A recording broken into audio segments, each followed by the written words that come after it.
Het jy al van mense gunsies en gafies en werkies en diekies en daaikies gedoen en dan eenvoudig dodge hulle jou? Hulle betaal jou nie? Ek het dit al baie gedoen.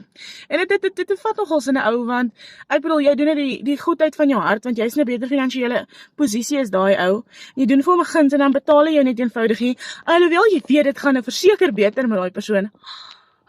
Maar ja, vandag kan ek die Here dank, ek het my aanlyn besigheid aangeskaf wat vir my $1 inkomste verdien. En ek bedoel net, ek is seker daarvan, jy is al deur iets soortgelyk, jy is al teruggesit, net omdat iemand jou nie betaal nie.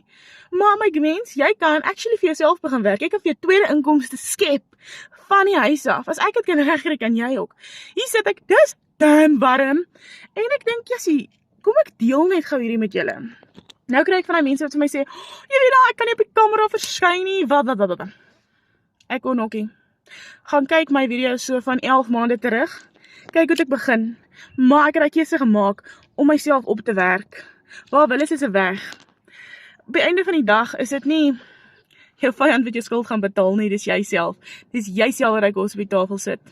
So ja, comment net vir my onder nature. Ek gaan vir jou presies wys hoe jy daai tweede inkomste kan verdien. Scam of the not. Faceless marketing is a real thing.